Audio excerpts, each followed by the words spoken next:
I've seen many people in my short walk with God. I went somewhere to preach, and I saw a damsel. This young lady looked like an Indian. When I looked upon this lady, I thought maybe she came for that meeting to trust God to win a contract. Because everything about her showcased excellence and glory. But to my greatest dismay, the lady was seeking God to get married. I said, it's not possible. What do you mean? Unless every man in where you live is blind. How old are you? I'm 38 years old. What? Have you been locked up in your room all your life? How come? She said nobody has asked her out in the last 7 years. That was the day I discovered that there's a mystery about light and darkness. There's a mystery, great mystery.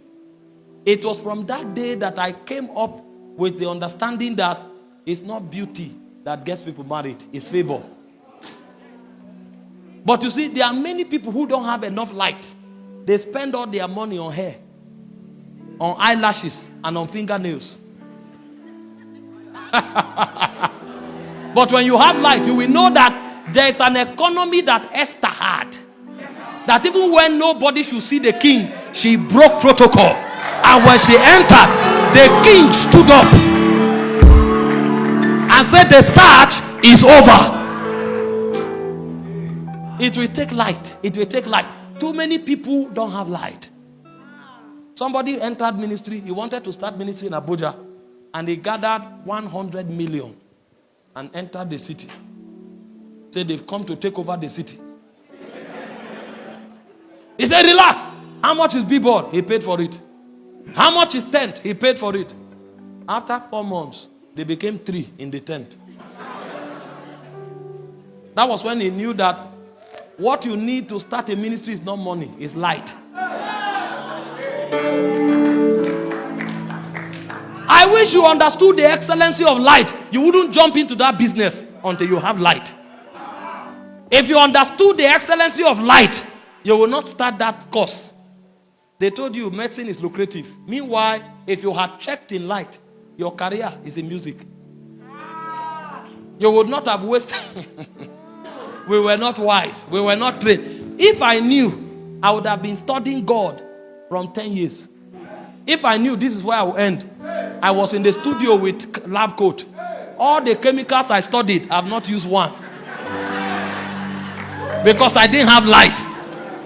Studied chemicals, studied water, H2O. Water is H2O. Studying about pinnacle, arrangement reaction in medicinal chemistry. I didn't need any of them. But there was no light. There's nothing wrong in schooling. But if I had light, I would have schooled in the direction of my call.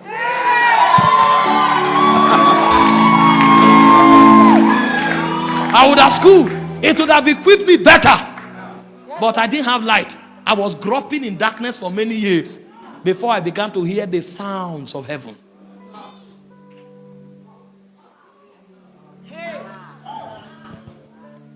Why wouldn't I be studying political science if I'm a politician? If I knew that my place is in government? Why would I not be studying about business, economics, business realities if I know my place is in the economic world? Why would a businessman be studying theology? Because there's no light.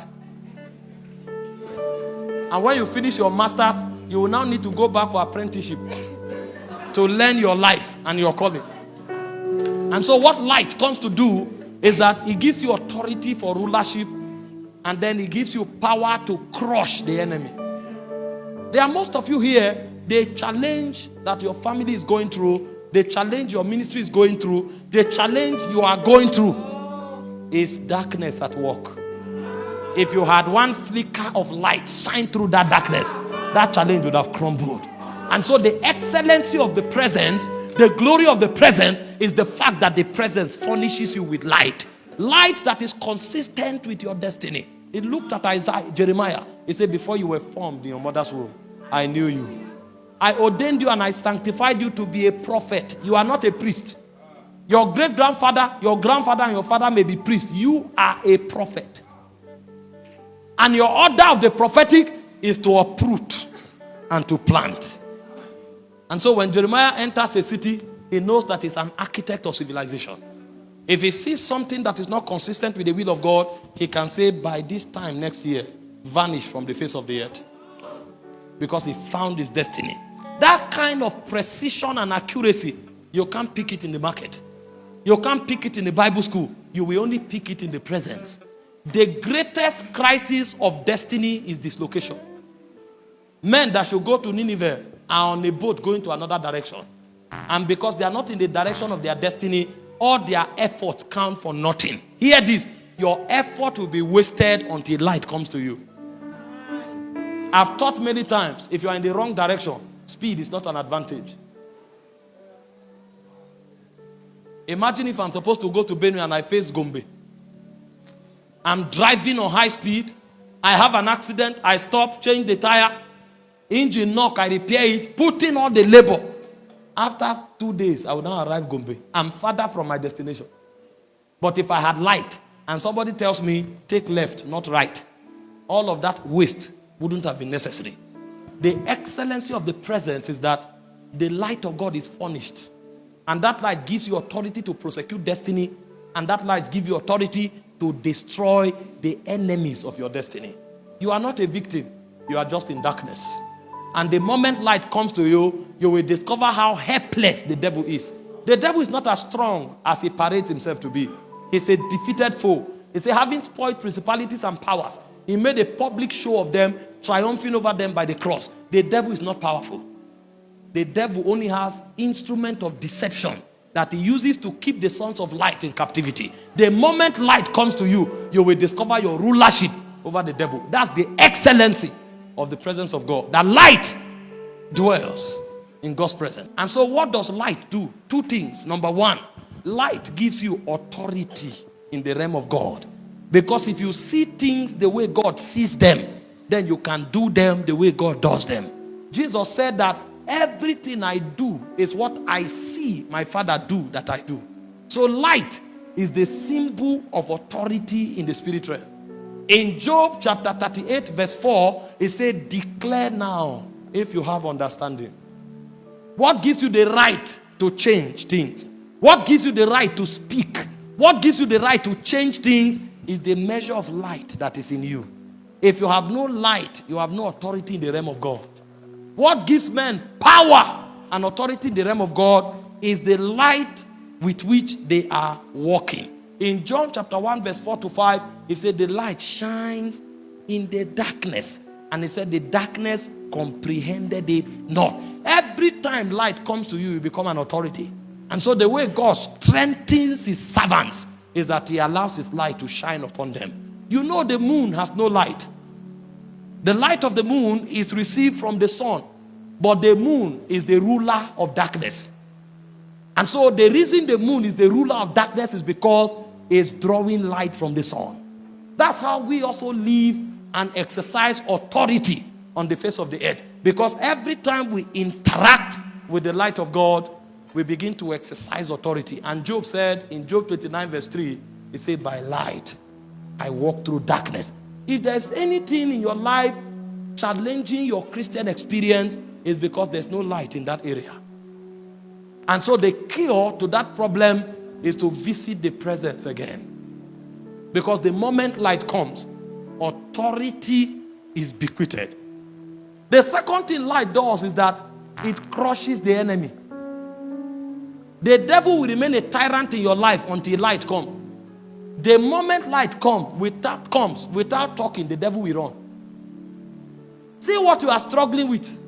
There are some men that if they show up, they won't need to talk. That thing will vanish forever and ever because they came. Not because they are speaking, but because the light they carry is a witness in the realm of the spirit. In 2 Thessalonians chapter 2 verse 8, it said, and then shall the wicked be revealed, whom the Lord shall consume with the spirit of his mouth, and he shall destroy with the brightness of his coming. Light destroys darkness. If there is a darkness in your life, what the presence of God will do for you is that it will give you light to destroy that darkness. It can be sin, it can be poverty, it can be failure, it can be near success syndrome. It doesn't matter. Darkness has no authority in the dwelling of light. The authority of darkness ends in darkness. But the boundary of light's authority begins from darkness. The moment light shows up, darkness bows. It's a non-negotiable reality. It is eternally so. He said the light shines in the darkness. The darkness knows that it doesn't have the power to comprehend light. And so when you begin to do business in God's presence, the first thing God will do is that he will give you light. He will give you light. That light will give you authority. And that light will empower you to destroy darkness.